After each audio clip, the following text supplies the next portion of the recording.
അതിന് മുമ്പ് എനിക്ക് നിങ്ങളോടൊരു അപേക്ഷയുണ്ട്. ഈ നമസ്കാരം കഴിഞ്ഞ് പള്ളിയുടെ ഗേറ്റ് കടന്ന് നിങ്ങൾ പുറത്തേക്ക് പോകുമ്പോൾ നിങ്ങളെല്ലാവരും ഹൃദയത്തിൽ ഒരു പ്രതിജ്ഞ എടുക്കണം. ഈ 8 ക്വാളിറ്റികൾ എൻ്റെ ജീവിതത്തിൽ ഉണ്ടാവും, ഈ 8 സ്വഭാവങ്ങൾ എൻ്റെ ജീവിതത്തിൽ ഉണ്ടാകും എന്ന പ്രതിജ്ഞ എടുക്കാതെ പ്രിയപ്പെട്ട മുഅ്മിനുകളെ, നിങ്ങൾ ആരും ഈ പള്ളിയുടെ ഗേറ്റ് കടന്നു പോകരുത്. അതിന്റെ ഫലം ഈ ദുനിയാവിലും നാളെ ആഖിറത്തിലും നിങ്ങൾക്ക് കാണാൻ കഴിയും. ഒരു സംശയവും വേണ്ട. ഈ ക്വാളിറ്റികൾ നിങ്ങളുടെ ജീവിതത്തിൽ ഉണ്ടാക്കാൻ നിങ്ങൾക്ക് സാധിച്ചാൽ എന്തൊക്കെയാണ് അല്ലാഹു സുബ്ഹാനഹു വ തആല പറയാണ്. ഒന്നാമത്തേത് റബ്ബ് പറയുന്നു, വഇബാദുർ റഹ്മാനില്ലദീന യംശൂന അലൽ അർദി ഹൗനാ വഇദാ ഖാതബഹുമുൽ ജാഹിലൂന ഖാലൂ സലാമാ والذين يبيتون لربهم سجدا وقياما والذين يقولون ربنا اصرف عنا عذاب جهنم إن عذابها كان غراما إنها ساءت مستقرا ومقاما. ഓരോന്നായി പടച്ചവൻ അങ്ങനെ വിശദീകരിച്ചു പോവുകയാണ്. ഒന്നാമത്തെ ക്വാളിറ്റി എന്താണ്? ഇബാദുർ റഹ്മാൻ. ആരാണ് ഇബാദുർ റഹ്മാൻ? അല്ലദീന യംശൂന അലൽ അർദി ഹൗനാ. അവർ ഭൂമിയിൽ താഴ്മയോടെ നടക്കുന്നവരാണ്, അഹങ്കാരമില്ലാതെ നടക്കുന്നവരാണ്, തവാദുഉയോടുകൂടി ജീവിക്കുന്നവരാണ്. വഇദാ ഖാതബഹുമുൽ ജാഹിലൂന ഖാലൂ സലാമാ. വിവരം കെട്ടവർ അവരോട് സംസാരിക്കാൻ വന്നാൽ, വിവരമില്ലാത്ത ജനങ്ങൾ അവരോട് തർക്കിക്കാൻ വന്നാൽ ഖാലൂ സലാമാ. സമാധാനത്തിന്റെ വാക്കുകൾ കൊണ്ടല്ലാതെ അവർ പ്രതികരിക്കുകയില്ല. ഈ 2 ക്വാളിറ്റികൾ ഒന്നാമതായി അള്ളാഹു എടുത്തു പറഞ്ഞത് എന്താണ്? അവരുടെ നടത്തത്തിലും ഇരുത്തത്തിലും സംസാരത്തിലും ഭാവത്തിലും പ്രകടനത്തിലും എല്ലാം താഴ്മയുണ്ടാകും, ഹൗനുണ്ടാകും, തവാദു ഉണ്ടാകുമെന്നാണ്. ഒരാളെ നടത്തം കണ്ടിട്ട് നമുക്ക് പറയാനുള്ള സ്വഭാവം എന്താണ്? ശരിക്കും പറയാൻ പറ്റും. ഒരാളെ നടത്തം നോക്കിയിട്ട് ഏകദേശം സ്വഭാവം, സൈക്കോളജിസ്റ്റുകൾ പറയുന്നുണ്ട്, അയാൾ ഏകദേശം സ്വഭാവം നമുക്ക് പിടുത്തം കിട്ടും. റസൂലുള്ളാഹി സ്വല്ലല്ലാഹു അലൈഹി വസല്ലമയുടെ നടത്തത്തിൽ അറിയാമായിരുന്നു അദ്ദേഹത്തിന്റെ വ്യക്തിത്വം എന്താണെന്ന്. അവിടുത്തെ ചേഷ്ടകളിൽ അറിയാമായിരുന്നു അവിടുത്തെ വ്യക്തിത്വം എന്താണെന്ന്. അവിടുത്തെ ആംഗ്യം കാണിക്കളികളിലും അവിടുത്തെ നോട്ടത്തിലും ഭാവത്തിലും സംസാരത്തിലും അവിടുത്തെ മഹനീയമായ സ്വഭാവം എടുത്തു കാണിക്കാറുണ്ടായിരുന്നു എന്ന് സഹാബികൾ നമുക്ക് പറഞ്ഞു തന്നിട്ടുണ്ട്. റസൂലുള്ളാഹി സ്വല്ലല്ലാഹു അലൈഹി വസല്ലമ നടക്കുമ്പോൾ ശബ്ദം ഉണ്ടാകാറില്ല. വളരെ ഭവ്യമായ രീതിയിൽ സൗമ്യമായിട്ടാണ് നബി സല്ലല്ലാഹു അലൈഹി വസല്ലമ നടക്കുക. പ്രവാചകൻ ഇങ്ങനെ നടക്കുമ്പോൾ പിറകുന്ന ഒരാൾ വിളിച്ചാൽ തലതിരിഞ്ഞു നോക്കില്ല പ്രവാചകൻ. ആ വിളിച്ച ആൾക്ക് അഭിമുഖമായി തിരിഞ്ഞു നിൽക്കുകയാണ് നബി സല്ലല്ലാഹു അലൈഹി വസല്ലമ ചെയ്യുക. അതുപോലെ തന്നെ പ്രവാചകൻ ഒരു ഭാഗത്തേക്ക് എന്തെങ്കിലും ചൂണ്ടിക്കാണിക്കുകയാണെങ്കിൽ വിരൽ കൊണ്ട് ചൂണ്ടിക്കാണിക്കുന്ന സ്വഭാവം റസൂലിനില്ല. മുഴുവൻ കൈ ഉപയോഗിച്ചിട്ട് മാത്രമേ അത് ചൂണ്ടിക്കാണിക്കുള്ളൂ. ഇതൊക്കെ റസൂലുള്ളാന്റെ ആ ബോഡി ലാംഗ്വേജിലുള്ള മഹത്വങ്ങളാണ്. നിങ്ങളെന്നെ നോക്ക്, ഇങ്ങനെ അവിടെ ഉണ്ട് എന്ന് പറയുന്നതും കൈ മുഴുവനായിട്ട് അവിടെ ഉണ്ട് എന്ന് പറയുന്നതും രണ്ടും രണ്ടാണ്. കൈ ചൂണ്ടിക്കാണിക്കുന്നത് തെറ്റൊന്നുമല്ലെങ്കിലും ഒരു ആചാര മര്യാദയിൽ കുറച്ച് പുറകോട്ട് നിൽക്കുന്ന സംഗതിയാണ്. പക്ഷേ കൈ മുഴുവനായും നീട്ടിക്കൊണ്ട് അവിടെ ഉണ്ടെന്ന് പറയുന്നത് പറയുന്ന ആളുകളുള്ള ഒരു ബഹുമാനവും ആദരവുമാണ്. ഇതെല്ലാം റസൂലുള്ളാഹി സ്വല്ലല്ലാഹു അലൈഹി വസല്ലമയുടെ ജീവിതത്തിൽ അക്ഷരം പ്രതി കൃത്യമായിരുന്നു എന്നതാണ് സത്യം. കാരണം അവിടുത്തെ ഹൃദയം അത്രമാത്രം താഴ്മയുടെയും അത്രമാത്രം കാരുണ്യത്തിന്റെയും നിറകുടമായിരുന്നു എന്നതാണ് സത്യം. പ്രിയപ്പെട്ടവരെ, ഏറ്റവും വലിയ ഉദാഹരണം എന്താ അറിയാതിന്? ഏറ്റവും വലിയ ഉദാഹരണം, നമ്മളൊക്കെ ഏറ്റവും കൂടുതൽ ഈഗോ ഏറ്റവും കൂടുതൽ നമുക്ക് വർക്കാകുക നമ്മുടെ വീട്ടിൽ നിന്നാണ്. വീട്ടിലൊരു പക്ഷെ നമ്മൾ നല്ലൊരു ഗൃഹനാഥനായിരിക്കും, നല്ല ഭർത്താവായിരിക്കും, ഒരു പ്രശ്നം ഉണ്ടാവില്ല. പക്ഷേ ആൾക്കൂട്ടത്തിൽ വെച്ച് നമ്മുടെ ഭാര്യ നമ്മളോട് എന്തെങ്കിലും മോശമായിട്ട് പറഞ്ഞാൽ, ആൾക്കൂട്ടത്തിൽ വെച്ച് നമ്മുടെ ഭാര്യ നമ്മളെ അപമാനിച്ചാൽ എന്തായിരിക്കും നമ്മുടെ സ്ഥിതി? നമ്മൾ പ്രതികരിക്കും. അവിടെ നിന്നല്ലെങ്കിൽ വീട്ടിലെത്തിയതിനു ശേഷം നല്ല പ്രതികരണം നടത്തും. പക്ഷെ റസൂലുള്ളാഹി സ്വല്ലല്ലാഹു അലൈഹി വസല്ലമയോട് ഒരിക്കൽ ആയിഷ റളിയല്ലാഹു അൻഹ ആൾക്കൂട്ടത്തിൽ വെച്ച് പ്രതികരിച്ചിട്ടുണ്ട്. എപ്പോഴാണത്? ചെറുപ്പം തൊട്ടേ നമ്മളൊക്കെ കേട്ടു വന്ന കഥയാണ്. റസൂലിന്റെ മുന്നിൽ സ്വഹാബികൾ ഇന്നിരുന്ന് സംസാരിക്കാൻ. ആരാണ് സ്വഹാബികൾ എന്ന് പറഞ്ഞാൽ? റസൂലിനെ അങ്ങേയറ്റം ബഹുമാനിക്കുകയും ആദരിക്കുകയും ചെയ്യുന്ന സ്വഹാബികൾ. ആ സ്വഹാബികൾ ഇങ്ങനെ സംസാരിച്ചുകൊണ്ടിരിക്കുമ്പോഴാണ് അപ്പുറത്തെ വീട്ടിൽ നിന്ന് കുറച്ച് പലഹാരം കൊണ്ടുവന്നത്. പലഹാരം കൊണ്ടുവരലും അതങ്ങോട്ട് ഉള്ളി കൊണ്ടുപോകലും പാത്രം എറിഞ്ഞൊടക്കലും എല്ലാം ഒരുമിച്ചായിരുന്നു. അപ്പൊ വന്ന ആൾക്ക് മനസ്സിലായി എന്താണ് സംഗതി, എന്തോ ചെറിയൊരു പ്രശ്നം ഇവിടെ ഉണ്ട് എന്ന് വന്ന ആളുകൾക്ക് മനസ്സിലായി. ഈ വന്ന ആളുകളോട് റസൂൽ എന്താ പറഞ്ഞെന്നറിയോ? നിങ്ങളുടെ ഉമ്മ കുറച്ച് ദേഷ്യത്തിലാണ് എന്ന് പറഞ്ഞ് നബി സല്ലല്ലാഹു അലൈഹി വസല്ലം എഴുന്നേറ്റ് പോയി. അവിടെ പാത്രം ഇങ്ങനെ ചെതറിക്കിടക്കാണ്, പലഹാരങ്ങൾ 4 ഭാഗത്ത് ഇങ്ങനെ ചെതറിക്കിടക്കാൻ. എന്താണ് നബി സല്ലല്ലാഹു അലൈഹി വസല്ലം ചെയ്തത്? എന്നെ എന്റെ അനുയായികൾക്ക് മുന്നിൽ വെച്ച് നീ അപമാനിച്ചു എന്ന് പറഞ്ഞ് ശകാരിക്കല്ല ചെയ്ത്. റസൂലുള്ളാഹി സ്വല്ലല്ലാഹി അലൈഹി വസല്ലം ഒരക്ഷരം മിണ്ടാതെ അവിടെ ഇരുന്നു. എന്നിട്ട് അവിടെ നിന്ന് ആ പലഹാരങ്ങൾ മുഴുവൻ കൈവെള്ളയിലേക്ക് പെറുക്കിയെടുക്കുന്നത് കണ്ടപ്പോ അക്ഷരാർത്ഥത്തിൽ ആയിഷത്തു സിദ്ദീഖ റളിയല്ലാഹു അൻഹയുടെ സകല നിയന്ത്രണങ്ങളും വിട്ടുപോകുകയും അവർ പ്രവാചകന്റെ മുട്ടോട് തന്റെ മുട്ട് ചേർത്ത് വെച്ച് ചോർന്നൊലിക്കുന്ന കണ്ണുനീരുമായി പ്രവാചകനോട് ചോദിക്കുകയും ചെയ്തു, യാ റസൂലല്ലാഹ്, അങ്ങനെക്ക് മാപ്പ് തരൂലേ, അങ്ങനെക്ക് മാപ്പ് നൽകില്ലേ, പുറത്തു തരില്ലേ? റസൂലുള്ളാഹി സ്വല്ലല്ലാഹി അലൈഹി വസല്ലമ അവിടുത്തെ വിരലുകൾ ആയിഷ റളിയല്ലാഹു അൻഹയുടെ മുടിയിഴകൾക്കിടയിലൂടെ പ്രവേശിപ്പിച്ച് വാത്സല്യത്തോടെ തിരിച്ചു പറഞ്ഞു എന്നാണ്, ആയിഷ, നിനക്ക് ഞാൻ പുറത്തു തന്നിട്ടില്ലെങ്കിൽ വേറെ ആര് പുറത്തു തരാനാണ്? ഞാൻ നിനക്ക് മാപ്പ് തന്നിട്ടില്ലെങ്കിൽ വേറെ ആര് മാപ്പ് നൽകാനാണ്? സുബ്ഹാനല്ലാഹ്. അവിടുത്തെ വ്യക്തിത്വത്തിന്റെ ഔന്നത്യം എത്രയാണ് പ്രിയപ്പെട്ടവരെ. അവിടുത്തെ ആരാണ്? വമാ അർസൽനാക ഇല്ലാ റഹ്മതൻ ലിൽ ആലമീൻ. ലോകർക്ക് മുഴുവൻ കാരുണ്യമായിട്ടാണ് അല്ലാഹു സുബ്ഹാനഹു വ തആല പ്രവാചകനെ ഈ ലോകത്തേക്ക് അയച്ചത്. പ്രവാചകന് വേണ്ടി ഇന്നല്ലാഹ വ മലായികതഹു യുസല്ലൂന അലൻ നബി. ആകാശഭൂമികളിലുള്ള മലക്കുകൾ മുഴുവൻ ഏതൊരു പ്രവാചകന്റെ പേരിലാണോ സ്വലാത്ത് ചെല്ലുന്നത് ആ പ്രവാചകൻ. പക്ഷെ പ്രവാചകന്റെ ഈഗോ അവിടെ വർക്കൗട്ട് ചെയ്തില്ല. പ്രവാചകന് അങ്ങനെ ഒരു അഹങ്കാരം മനസ്സിൽ ഉണ്ടായിരുന്നില്ല. അതുകൊണ്ട് അദ്ദേഹം വളരെ സൗമ്യമായ രീതിയിൽ അവിടെ പ്രതികരിച്ചു. ഒരു ഉദാഹരണം ഒന്നല്ല, ഒട്ടനവധി ഉദാഹരണങ്ങൾ നമുക്ക് കാണാൻ കഴിയും. അവിടമാണ് നമുക്ക് മാതൃക പ്രിയപ്പെട്ടവരെ. ആ റസൂലുള്ളാഹി സ്വല്ലല്ലാഹി അലൈഹി വസല്ലമയുടെ നടത്തവും ഇരുത്തവും ഭാവപ്രകടനങ്ങളും പെരുമാറ്റങ്ങളും പ്രതികരണങ്ങളും എല്ലാം. എന്നിട്ട് അല്ലാഹു പറയാണ്, വഇദാ ഖാതബഹുമുൽ ജാഹിലൂന ഖാലൂ സലാമ. ആരെങ്കിലും അവരോട് തർക്കിക്കാൻ വന്നാൽ, ആരെങ്കിലും അവരോട് പ്രശ്നം ഉണ്ടാക്കാൻ വന്നാൽ അവരെങ്ങനെയാണ്? സമാധാനത്തിന്റെ വാക്കുകൾ കൊണ്ട് മാത്രമേ പ്രതികരിക്കുള്ളൂ.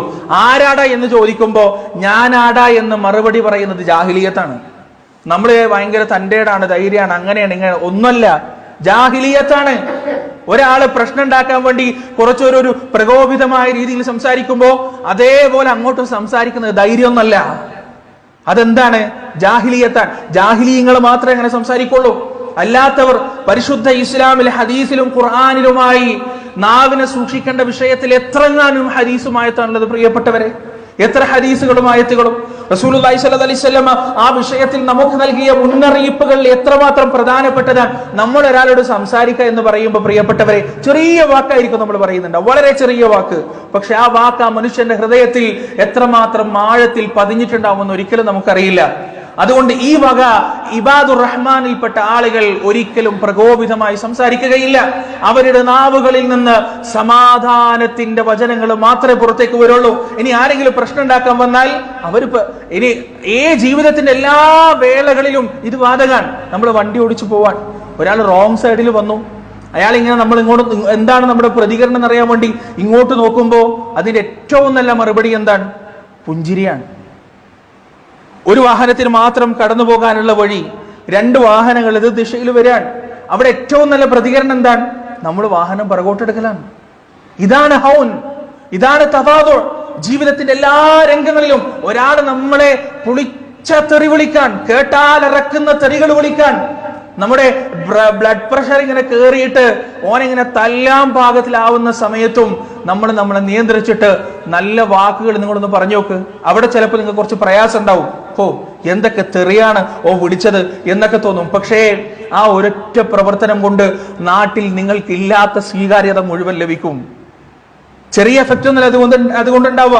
ഈ ഒരു സ്വഭാവം നമ്മൾ ശീലിച്ചു കഴിഞ്ഞാൽ അധികം താമസിയാതെ ചക്കര കീച്ച പറ്റുന്നത് പോലെ നല്ല മനുഷ്യന്മാർ നമ്മുടെ വ്യക്തിത്വത്തിലേക്ക് ആകർഷകമാകാൻ നമ്മുടെ ചുറ്റിലും അവർ കൂടുകയും ചെയ്യും.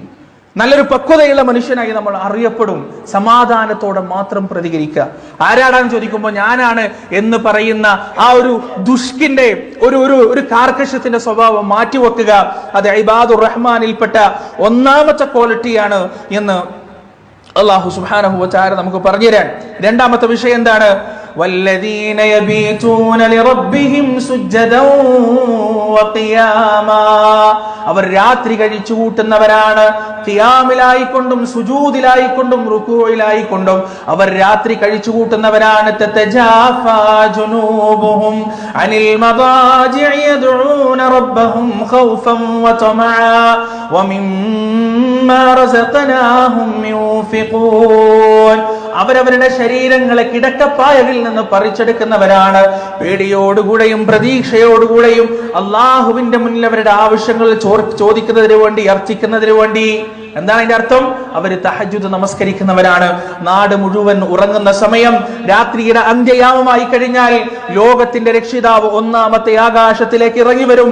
എന്നിട്ട് തന്റെ അടിമകളോടായി പറയും, ആരെങ്കിലും പാപം ചെയ്തിട്ടുണ്ടോ എന്നോട് മോചനം ചോദിക്കുക, ഞാൻ നിങ്ങൾക്ക് പുറത്തു തരാം. ആർക്കെങ്കിലും വല്ല ആവശ്യവുമുണ്ടോ എന്നോട് നിങ്ങൾ ആവശ്യപ്പെട്ടുകൊള്ളുക, ഞാൻ നിങ്ങൾക്കത് നടത്തി തരാമെന്ന് അല്ലാഹു സുബ്ഹാനഹു വ തആല പറയുന്ന ആ രാത്രിയുടെ മൂന്നാമത്തെ യാമങ്ങളിൽ അവരെന്ത് ചെയ്യും? അവരുടെ കിടക്കപ്പായകളിൽ നിന്ന് സ്വന്തം ശരീരങ്ങളെ അവർ പറിച്ചെടുക്കും. പടച്ചോനത് വെറുതെ പറഞ്ഞൊന്നല്ല. ആ സമയത്ത് എഴുന്നേൽക്കുക എന്നത് ശരീരം പായിൽ നിന്ന് പറിച്ചെടുക്കുന്നതിന് സമം. എണീക്കാൻ കഴിയൂല. ഒന്നാമതായി ഉറക്കത്തിന്റെ ഏറ്റവും ഗാഢമായ അവസ്ഥയിലേക്ക് പോകുന്ന സമയമാണ് രാത്രിയുടെ മൂന്നാമത്തെ യാമം. കള്ളന്മാർ ഏറ്റവും കൂടുതൽ കക്കാൻ കയറുന്നതും അതുപോലെ തന്നെ ഈ സീരിയൽ കില്ലേഴ്സ് ഒക്കെ ഏറ്റവും കൂടുതൽ ആളുകളെ കൊന്ന സമയവുമൊക്കെ ഈ രാത്രിയുടെ മൂന്നാമത്തെ യാമമാണ്. ഈ ഒന്നാമത് ഉറക്കിന്റെ പ്രശ്നം. രണ്ടാമത് ശൈത്താൻ ശക്തമായ ചങ്ങലകൾ കൊണ്ട് മനുഷ്യരെ ബന്ധിക്കുന്ന സമയമാണത്. കാരണം ആ സമയത്ത് അവൻ എഴുന്നേറ്റാൽ അവൻ അള്ളാഹുവിന് പ്രിയപ്പെട്ട അടിമയായി മാറി, അവൻ അള്ളാഹുവിന്റെ ഏറ്റവും ഇഷ്ടപ്പെട്ട അടിമയായി മാറി. അതുകൊണ്ട് ആ സമയത്ത് എഴുന്നേൽക്കാതിരിക്കുക എന്നത് പൈശാചികമായ ആവശ്യമാണ്. പിശാചിന്റെ ശക്തമായ കെട്ടുകളും ഉണ്ടാകും. ഈ കെട്ടുകളെ ഭേദിച്ചുകൊണ്ട്, ഈ ഉറക്കിനെ ഭേദിച്ചുകൊണ്ട് എഴുന്നേറ്റ് വുളൂ ചെയ്ത് അള്ളാന്റെ മുന്നിൽ നിസ്കരിച്ച് ആ നടത്തുന്ന പ്രാർത്ഥനകൾ ഉണ്ടല്ലോ പ്രിയപ്പെട്ടവരെ, അതിനേക്കാൾ മഹത്തായ ഒന്നും ഈ ജീവിതത്തിലില്ല. റസൂലുള്ളാഹി സ്വല്ലല്ലാഹു അലൈഹി വസല്ലം പറഞ്ഞിട്ടുണ്ട്, ഫർദ് നമസ്കാരത്തിന് ശേഷം ഏറ്റവും ഉന്നതമായ, ഏറ്റവും മഹനീയമായ നമസ്കാരം എന്ന് പറയുന്നത് രാത്രി നമസ്കാരമാണ്, തഹജ്ജുദാണ് എന്ന് റസൂലുള്ളാഹി സ്വല്ലല്ലാഹു അലൈഹി വസല്ലം. മൂന്നാമത്തെ അവരുടെ ക്വാളിറ്റി എന്താണ്? ഈ സമയത്ത് അവർ എഴുന്നേറ്റിട്ട് അവർ പ്രധാനമായി ദുആ ചെയ്യുന്നത് എന്താണ്? അവർ പറയാൻ വല്ലദീന യഖൂലൂൻ, അവർ പറയുകയാണ്, റബ്ബനാ, ഞങ്ങളുടെ രക്ഷിതാവേ, ഇസ്രിഫ് അന്നാ അദാബ ജഹന്നം, ഞങ്ങളെ ഭയാനകമായ നരകത്തിന്റെ അദാബിൽ നിന്ന് കാത്തു രക്ഷിക്കണേ നാഥാ. ആ ഭീകരമായ നരകത്തിന്റെ ശിക്ഷാമുറകളിൽ നിന്ന് ഞങ്ങളെ നീ കാത്തു രക്ഷിക്കണേ റബ്ബേ. ഇന്ന അദാബഹാ കാന ഗറാമാ ഇന്നഹാ സാഅത് മുസ്തഖറൻ വ മുഖാമാ. ആ നരകത്തിലെ അദാബ് എന്ന് പറയുന്നത് തീരാ നഷ്ടം തന്നെയാണ്, തീരാ വേദന തന്നെയാണ്. മാത്രമല്ല നരകം എന്ന് പറയുന്നത് ഏറ്റവും മോശം ഭവനവും ഏറ്റവും മോശമായ താമസ സ്ഥലവുമാകുന്നു റബ്ബേ എന്നിവർ അള്ളാഹുവിനോട് പറയാൻ. നരകത്തിനെ കുറിച്ച് തൊട്ട് കാവലിനെ തേടാൻ, ഈ നരകത്തിന് തൊട്ട് കാവലിനെ തേടുന്ന വിഷയത്തിൽ മനസ്സിലൊരു ആത്മാർത്ഥത ഉണ്ടാവണം എന്നുണ്ടെങ്കിൽ പ്രിയപ്പെട്ടവരെ എന്തുണ്ടാവണം? ആ നരകം എന്താണെന്നറിയണം, നരകത്തിലെ ഭീകരത എന്താണെന്ന് അറിയണം. ആ നരകത്തിൽ കൊണ്ടുപോകുന്ന അവസ്ഥകൾ റസൂലുള്ളാഹി സ്വല്ലല്ലാഹു അലൈഹി വസല്ലം നമുക്ക് പഠിപ്പിച്ചു തന്നിട്ടുണ്ട്. പല രീതിയിലാണ് നരകവാസികളെ നരകത്തിലേക്ക് കൊണ്ടുപോവുക. മുഖം നിലത്തിട്ട് വലിച്ചേച്ചു കൊണ്ടുപോകുന്നവരുണ്ട്, പരസ്പരം ചങ്ങലകളാൽ ബന്ധിച്ചുകൊണ്ട് ചാട്ടവാറ് കൊണ്ട് അടിച്ചു കൊണ്ടുപോകുന്നവരുണ്ട്, നരകത്തിലേക്ക് വലിച്ചെറിയപ്പെടുന്നവരുണ്ട്, 70 മുഴം നീളമുള്ള ചങ്ങലകളിൽ ബന്ധിച്ചുകൊണ്ട് ക്രൂരമായ മർദ്ദനങ്ങളിലൂടെ നരകത്തിലേക്ക് കൊണ്ടുപോകുന്നവരുണ്ട്. ആ നരകത്തിലേക്ക് ഓരോ വിഭാഗവും എടുത്തെറിയപ്പെടുമ്പോ ആ നരകം ഇങ്ങനെ കോപം കൊണ്ട് ചലിക്കുമെന്നാണ്.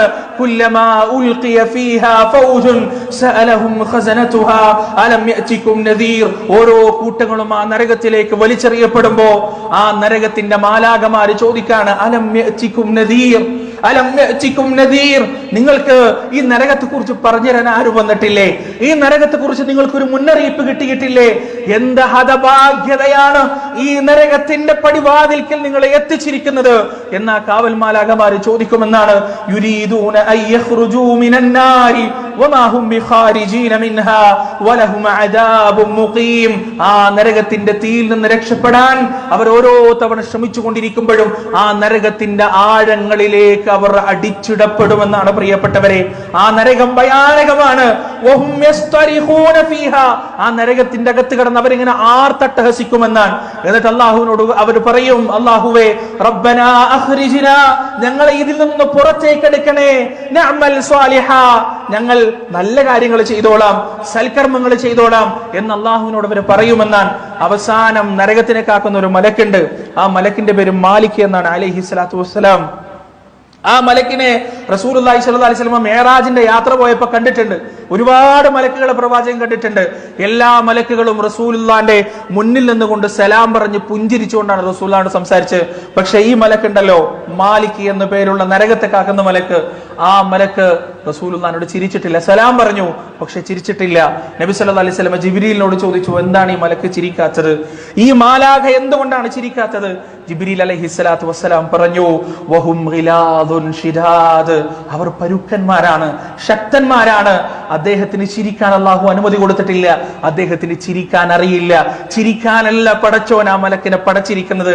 എന്നാൽ ഈ മലക്കിനെ പോലും ചിരിക്കാൻ പോലും അല്ലാഹു അനുമതി കൊടുത്തിട്ടില്ലാത്ത പരുപരുക്കനായ ശക്തനായ നരകത്തിനെ കാക്കുന്ന മലക്കുകളുടെ നേതാവാണ് മാലിക് അലൈഹിസ്സലാത്തു വസ്സലാം. ഈ മാലിക് എന്ന മലക്കിനെ നരകവാസികൾ വിളിക്കുമെന്നാണ്. വനാദൗ യാ മാലിക്, വനാദൗ യാ മാലിക്, അല്ലയോ മാലിക്കേ, എന്താ പറയുന്നത് വിളിച്ചിട്ട്? ഞങ്ങൾക്ക് കുറച്ച് വെള്ളം തരണമെന്നല്ല, ഞങ്ങൾക്ക് കുറച്ച് ഭക്ഷണം തരണം, ഞങ്ങളൊന്ന് പരിഗണിക്കണം എന്നൊന്നുമല്ല, നരകത്തിന്റെ ചൂട് കുറച്ചരാണെന്നല്ല.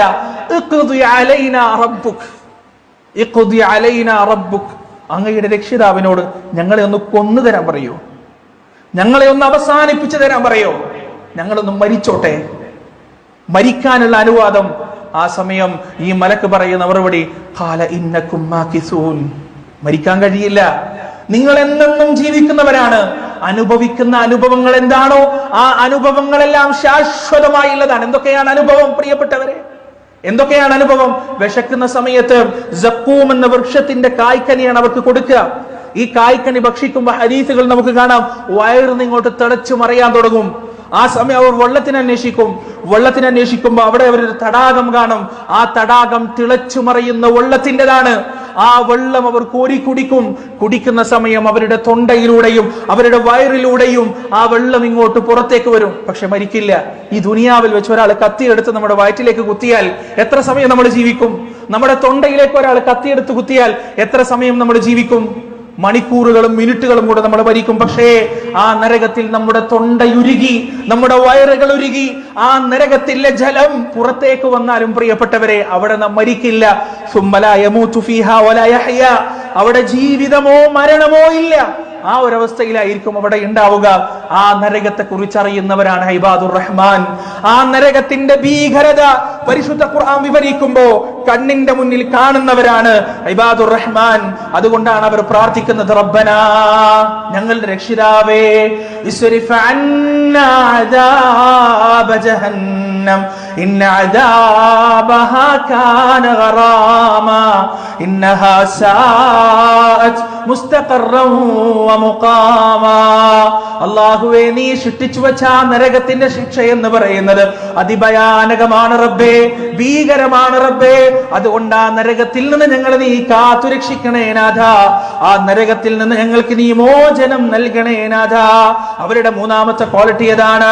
അവരുടെ നാലാമത്തെ ഗുണം എന്താണ്? വല്ലദീന ഇദാ അൻഫഖൂ ലം യുസ്രിഫൂ വലം യഖ്തുറൂ വകാന ബൈന ദാലിക ഖവാമാ. അവരവരുടെ സമ്പത്ത് ചെലവഴിക്കുമ്പോ, അവരെന്തെങ്കിലും വീട്ടിലേക്ക് സാധനങ്ങൾ വാങ്ങിക്കുമ്പോ, പർച്ചേസ് നടത്തുന്ന സമയത്ത് അവരൊരിക്കലും പിശുക്കന്മാരായിരിക്കില്ല, അതുപോലെ തന്നെ ധൂർത്തന്മാരുമായിരിക്കില്ല. ഈദിന്റെ ഒരു മധ്യ അവസ്ഥയിൽ ആയിരിക്കും ഇബാദുർ റഹ്മാൻ ഉണ്ടാവുക എന്നാണ് അല്ലാഹു സുബ്ഹാനഹു വ തആല പറഞ്ഞത്. എന്താണ്?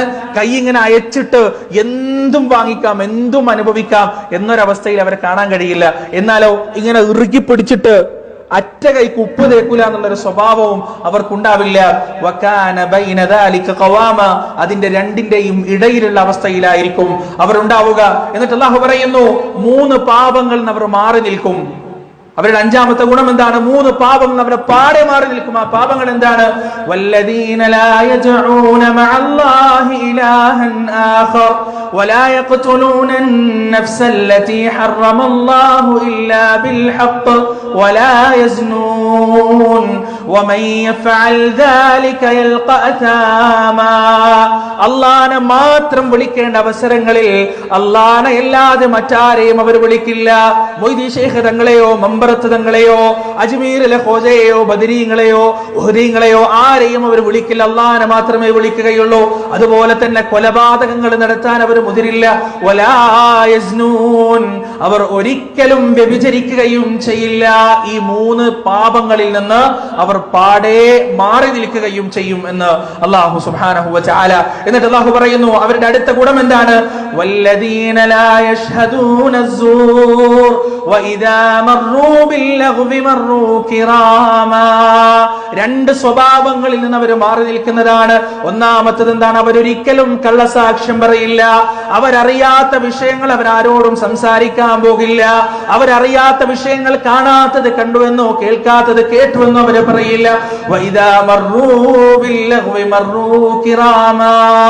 അനാവശ്യമായ ചർച്ചകൾ കാണുമ്പോ, അനാവശ്യമായ പ്രവൃത്തികൾ കാണുമ്പോ അതിൽ കയറി തലയിടാതെ സമാധാനത്തോടെ ശാന്തിയോടെ നടന്നു പോകുന്ന പ്രകൃതക്കാരായിരിക്കും അവർ. അവരുടെ അടുത്ത ക്വാളിറ്റി എന്താണ്? വല്ലദീന ഇദാ ദുക്കിറൂ ബിആയാതി റബ്ബിഹിം ലം യഖിറൂ അലൈഹാ സുമ്മൻ വഉമ്യാനാ. അവർക്ക് പരിശുദ്ധ ഖുർആനിന്റെ ആയത്തുകൾ ഓതി കേൾപ്പിക്കപ്പെട്ടാൽ അള്ളാഹുവിന്റെ വചനങ്ങൾക്ക് നേരെ കണ്ണ് കാണാത്തവരായി, ചെവി കേൾക്കാത്തവരായി ആ തരത്തിലുള്ള നിലപാട് ഒരിക്കലും അവർ എടുക്കുകയില്ല. അവരെ കാണാൻ പരിശുദ്ധ ഖുർആനിന്റെ ആയത്തുകൾ കേൾക്കുമ്പോ വഇദാ സമിഉ മാ ഉൻസില ഇലാ റസൂലി തറാ അയുനഹും തഫീദു മിനൽ ദംഇ മിമ്മാ അറഫൂ മിനൽ ഹഖ്. അല്ലാഹുവിന്റെ ആയത്തുകൾ ഓതി കേൾപ്പിക്കുമ്പോ അവരുടെ കണ്ണുനീരതാ ചാലിട്ടൊഴുകുകയാണ്, അവരുടെ കവിൾ തടങ്ങളതാ നനഞ്ഞു കുതിരുകയാണ്. ഈ ഒരു അവസ്ഥയിലായിക്കൊണ്ടവരെ കാണാം. നമ്മളൊക്കെ എത്ര ആയത്തുകൾ കാണുന്നു, എത്ര ആയത്തുകൾ നമ്മൾ കാണുന്നു, എന്തെല്ലാം നമ്മൾ കേൾക്കുന്നു. നമ്മുടെ കണ്ണ് നിറഞ്ഞിട്ട് ഒന്ന് സ്വന്തത്തോട്, ആരും പരസ്പരം പറയണ്ട, സ്വന്തത്തോടൊന്ന് ചോദിച്ചു നോക്കിയേ. അവസാനമായി എന്റെ റബ്ബിനെ ഓർത്തിട്ട് ഞാൻ എപ്പോഴാണ് കരഞ്ഞത്? ഒരായത്ത് കേട്ടിട്ട് ഞാൻ എപ്പോഴാണ് കരഞ്ഞത്? പരലോകം ഓർമ്മിച്ചിട്ട് ഞാൻ എപ്പോഴാണ് കരഞ്ഞത്? ഇബാദുർ റഹ്മാൻ, ആ ഗണത്തിൽപ്പെട്ട ആളുകൾ പരിശുദ്ധ ഖുർആനിന്റെ ആയത്തുകൾ കേൾക്കുമ്പോൾ കരയുന്നവരാണ്, അവരുടെ കണ്ണ് നിറയുന്നവരാണ്. നമ്മുടെ കൂട്ടത്തിലുള്ള ആളുകളെ നമുക്ക് കാണാൻ പറ്റും. പ്രിയപ്പെട്ടവരെ, നമുക്ക് തോന്നാൻ അങ്ങനെയൊക്കെ ആരെങ്കിലും കരയോ? ഖുർആനൊക്കെ കേട്ടിട്ട് ആരെങ്കിലും കരയോ? തീർച്ചയായും അങ്ങനെയുള്ള ആളുകൾ നമ്മുടെ ഇടയിൽ നമുക്ക് കാണാൻ കഴിയും. അവസാനമായി അവരുടെ ക്വാളിറ്റിയായി അള്ളാഹു പറയുന്നതറിയോ? വല്ലദീന യഖൂലൂൻ, അവർ പറയുന്നവരാണ് റബ്ബന, ഞങ്ങളുടെ രക്ഷിതാവേ, ഹബലനാ മിൻ അസ്വാജിനാ വദുരിയാതിനാ ഖുർറത അയുൻ വജഅൽനാ ലിൽ മുത്തഖീന ഇമാമ. ഞങ്ങളുടെ ഭാര്യമാരിൽ നിന്ന്, ഞങ്ങളുടെ സന്താനങ്ങളിൽ നിന്ന് റബ്ബേ ഞങ്ങൾക്ക് നീ കൺകുളിർമ നൽകണമേ എന്നവർ പ്രാർത്ഥിക്കുമെന്നാണ്. പ്രിയപ്പെട്ടവരെ, വിവാഹം കഴിച്ചിട്ട് 15 കൊല്ലവും 20 കൊല്ലവുമായിട്ടും മക്കളാവാത്തവരുണ്ട്. വലിയ വേദന തന്നെയാണത്. അങ്ങനെ ആവാത്തവർക്ക് അല്ലാഹു സമാധാനം കൊടുക്കട്ടെ. എത്രയും പെട്ടെന്ന് സാലിഹായ സന്താനങ്ങളെ അവർക്ക് അല്ലാഹു കൊടുക്കുകയും ചെയ്യുമാറാകട്ടെ. അതിനേക്കാൾ വലിയ വേദന എന്താ അറിയോ നിങ്ങൾക്ക്? അതിനേക്കാൾ വലിയ വേദന എന്താ അറിയോ? സന്താനങ്ങൾ ഉണ്ടായിട്ട് ആ സന്താനങ്ങളെ കൊണ്ട് നീറി നീറി ജീവിക്കുന്നതാണ്. ആ പരീക്ഷണത്തെക്കാൾ എത്രയോ ചെറുതാണ് പ്രിയപ്പെട്ടവരെ സന്താനങ്ങളില്ലാത്ത പരീക്ഷണം. ഒരു സംശയം വേണ്ട നിങ്ങൾക്ക്. ചില ആളുകൾക്ക് മക്കളുണ്ടായിപ്പോന്ന ഒറ്റ കാരണം കൊണ്ട് പോലീസ് സ്റ്റേഷന്റെ പുറത്തിറങ്ങാൻ നേരില്ല, കോടതി വരാന്തകൾ കയറി ഇറങ്ങാൻ എന്തൊക്കെ പ്രയാസങ്ങളാണ്. പ്രത്യേകിച്ച് ഈ കാലഘട്ടത്തിൽ ഈ അടുത്തതാ പാലക്കാടുള്ള സ്വാലിഹ് എന്ന് പറയുന്ന, മുമ്പ് ഒരുപാട് മയക്കുമരുന്നിന് അടിമപ്പെട്ടൊരു യുവാവ്, അദ്ദേഹം ഒരു ചാനലിന് കൊടുത്ത, ആ പയ്യന് ഒരു ചാനലിന് കൊടുത്തൊരു ഇന്റർവ്യൂവിൽ അദ്ദേഹം അവൻ പറയാണ് എത്രത്തോളം അധപ്പതനത്തിന്റെ അവസ്ഥയിലേക്കാണ് യുവാക്കൾ പോകുന്നത്. ഇവനിങ്ങനെ മയക്കുമരുന്നും കഞ്ചാവൊക്കെ അടിച്ച് അതിനിങ്ങനെ അടിമപ്പെട്ട് അവസാനം അതിൽ നിന്ന് മോചിതനായ കഥയാണ് പറയുന്നത്. അവനൊരിക്കൽ ഇങ്ങനെ പിടിച്ചു കൊണ്ടുപോയി ജയിലിലൊരു സെല്ലിൽ അടച്ചപ്പോ ആ സെല്ലിലേക്ക് വേറെ 6 കുട്ടികളെ കൂടി കൊണ്ടുവന്നു. വേറെ 6 കുട്ടികളെ കൂടി കൊണ്ടുവന്നു. അവരാണെങ്കിൽ ഇവനേക്കാൾ അഡിക്റ്റാണ്, ഒരു രക്ഷയില്ലാത്ത വിധത്തിൽ മയക്കുമരുന്ന് അടിമകളായിരിക്കാണ്. അപ്പൊ കുറച്ച് കഴിഞ്ഞപ്പോ ഇവരിങ്ങനെ വയലന്റ് ആവാൻ തുടങ്ങി. കാരണം ലഹരി കിട്ടാതായപ്പോ ഇവര് എന്തൊക്കെയോ കാട്ടിക്കൂട്ടാൻ തുടങ്ങി. അവസാനം ഇവരെന്താ ചെയ്തെന്നറിയോ? 6 പേരാണ്. ഈ 6 പേര് ഇങ്ങനെ വളഞ്ഞിരുന്നു. നിങ്ങൾ കേട്ടിട്ടുണ്ടാവും. 6 പേര് വളഞ്ഞിരുന്നിട്ട് ആദ്യം ഒരാളുടെ കയ്യിന് മുറിവുണ്ടാക്കുക, എന്നിട്ട് ആ ബ്ലഡ് ബാക്കി 5 പേരും ഈ ഒരുത്തനും കൂടി മണപ്പിക്കുക, എന്നിട്ട് ആ ബ്ലഡ് കുടിക്കുക, എന്നിട്ട് ലഹരി കണ്ടെത്തുക. കാരണം അവർ കാലങ്ങളായി മയക്കുമരുന്നും മദ്യം ഉപയോഗിക്കുന്നുണ്ട്. ആ ബ്ലഡിൽ ലഹരി ഉണ്ടാവും. ആ ലഹരി നുണയാണ്. അത്രയും പതിതാവസ്ഥയിലേക്ക് യുവത്വം പോയിക്കൊണ്ടിരിക്കുന്ന ഒരു കാലഘട്ടം. നമ്മുടെ പണ്ടൊക്കെ പണ്ടത്തെ കുട്ടികൾ, ഈ സ്കൂളിൽ നിന്നൊക്കെ സിഗരറ്റ് വലിക്കുന്ന കുട്ടികൾ വീട്ടിൽ പോകാൻ പേടിയാണ്. കാരണം അതിന്റെ മണം ഉണ്ടാവും. അതുപോലെ തന്നെ കണ്ണ് കണ്ട രക്ഷിതാക്കൾക്ക് മനസ്സിലാവും. പക്ഷേ ഇന്നിന്റെ കാലഘട്ടത്തിൽ കുട്ടികൾ ഉപയോഗിക്കുന്ന മയക്കുമരുന്ന് ഒന്നും മനസ്സിലാവില്ല. ഒന്നും മനസ്സിലാവില്ല. അവരത് ആ ഗുളിക കഴിച്ചിട്ട്, ആ സ്റ്റിക്കർ ഒട്ടിച്ചിട്ട്, അല്ലെങ്കിൽ ആ സിറിഞ്ച് എടുത്ത് മയക്കുമരുന്ന് കുത്തിവെച്ചിട്ട് അവർ വീട്ടിലേക്ക് കൂളായിട്ട് പോവാൻ. എന്നിട്ട് ഇങ്ങനെ അടങ്ങി ഇങ്ങനെ ഇരിക്കാൻ, അനങ്ങാണ്ടിരിക്കാൻ. ഉപ്പയമ്മ എന്താണ് പറയാ, പണ്ടോന് ഭയങ്കര കുരുത്തക്കടായിരുന്നു, പക്ഷെ ഇപ്പോ സാധുവാണ്, ആരോടും സംസാരിക്കാനുമില്ല, ഓനിതിങ്ങനെ അടിച്ച് കിറിഞ്ഞിരിക്കാൻ. അങ്ങനെ ഒരു കാലഘട്ടത്തിലാണ് ആ ഒരു കാലഘട്ടത്തിലൂടെയാണ് നമ്മുടെ മക്കൾ മുന്നോട്ട് പോയിക്കൊണ്ടിരിക്കുന്നത്. എന്റെ സംസാരം കേൾക്കുന്ന ഈ കൂട്ടത്തിൽ ചെറിയ മക്കളുള്ള ആളുകൾ ഉണ്ടാവും, വളർന്നു വരുന്ന കുട്ടികളുടെ ആളുകൾ ഉണ്ടാവും. എന്ത് സമാധാനമാണ് നിങ്ങൾക്കുള്ളത്? എനിക്കുണ്ട് 2 കുട്ടികൾ. പ്രിയപ്പെട്ടവരെ, എന്ത് സമാധാനമാണ് നമുക്കുള്ളത്? പെൺകുട്ടികളുടെ വിഷയത്തിലടക്കം കണ്ണുകളുമായി അവരെ റാഞ്ചി കൊണ്ടുപോകാൻ ലഹരി മാഫിയകൾ നമ്മുടെ മക്കൾക്ക് ചുറ്റിലും വട്ടമിട്ട് പറക്കാൻ. ഏത് നിമിഷവും അവരെ റാഞ്ചി കൊണ്ടുപോകാം. അവരെ സംരക്ഷിക്കാൻ പ്രിയപ്പെട്ടവരെ, ഇവിടെയുള്ളൊരു നിയമത്തിനും സാധ്യമല്ല, ഇവിടെയുള്ള ഒരു പോലീസുകാർക്കും സാധ്യമല്ല. രാജാതിരാജനായ സർവശക്തനായ മനുഷ്യന്റെ ഹൃദയങ്ങളെ നിയന്ത്രിക്കുന്ന റബ്ബിന് മാത്രമേ ആ യുവത്വത്തെ നിയന്ത്രിക്കാൻ കഴിയുള്ളൂ. ആ യുവത്വത്തിന്റെ ഹൃദയങ്ങൾക്ക് നേർവഴി കാണിച്ചു കൊടുക്കാൻ കഴിയുള്ളൂ. അതുകൊണ്ടാണ് ഇബാദുർ റഹ്മാനിൽപ്പെട്ട ആളുകൾ റബ്ബന ഹബ് ലനാ മിൻ അസ്വാജിനാ വദുർരിയാതിനാ ഖുർറത അയുനിൻ വജഅൽനാ ലിൽ മുത്തഖീന ഇമാമാ. അതാ ഞങ്ങളുടെ സന്താനങ്ങളിൽ, ഞങ്ങളുടെ ഭാര്യമാരിൽ നീ ഞങ്ങൾക്ക് കൺകുളിർമ നൽകണേ എന്ന് അവർ ആത്മാർത്ഥമായി പ്രാർത്ഥിക്കുന്നത്. പ്രിയപ്പെട്ടവരെ, ഇന്നു തൊട്ട് നിങ്ങളുടെ എല്ലാവരുടെയും ജീവിതത്തിൽ ഈ പ്രാർത്ഥന ഉണ്ടാവണം. പ്രത്യേകിച്ച് കുഞ്ഞുമക്കൾ, വളർന്നു വരുന്ന രക്ഷിതാക്കളുടെ പ്രാർത്ഥനയിൽ എപ്പോഴും ഈ ദുആ ഉണ്ടാവണം. അല്ലാഹുവേ, കൺകുളിർമയാകുന്ന സന്താനങ്ങളെ നീ നൽകണേ റബ്ബേ. പാലക്കാട് അടുത്ത ദിവസങ്ങളിലാണ് സ്വന്തം അച്ഛനെയും ഉമ്മയെയും ഉപ്പയെയും വെട്ടിക്കൊന്ന, മാതാപിതാക്കളെ വെട്ടിക്കൊന്ന ഒരു യുവാവിന്റെ കഥ മീഡിയകൾ വിളിച്ചു പറഞ്ഞത്. വെള്ളം ചോദിച്ചിട്ടുണ്ടായ തർക്കാൻ, അടുക്കളയിൽ പച്ചക്കറി മുറിക്കുന്ന കത്തി എടുത്തു വന്നിട്ട് ഉമ്മാനെ വെട്ടി ആ ഉമ്മയുടെ ശരീരത്തിൽ നിന്ന് രക്തം വാർന്നു.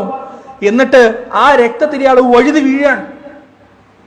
സ്വന്തം ഭാര്യ അലമുറയിട്ട് കരയുന്ന ശബ്ദം കേട്ട് ആക്സിഡന്റായി പരിക്ക് പറ്റി കിടക്കുന്ന ആ പിതാവ് റൂമിൽ കിടന്ന് അലമുറയിടാൻ ആ പിതാവിനെയും വെട്ടിക്കൊല്ലാൻ വേണ്ടി പോകുമ്പോഴാണ് ഇയാൾ വഴുതി വീഴുന്നത്.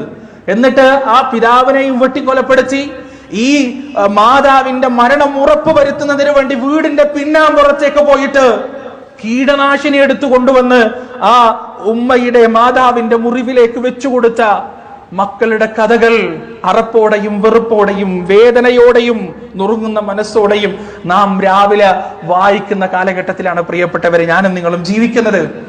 അതുകൊണ്ടാണ് അല്ലാഹ് പറഞ്ഞത്, ഇബാദുർ റഹ്മാൻ പ്രാർത്ഥിക്കും, ഹബ്ലനാ മിൻ അസ്വാജിനാ വദുർരിയാതിനാ ഖുർറത അയുൻ വജഅൽനാ ലിൽ മുത്തഖീന ഇമാമാ.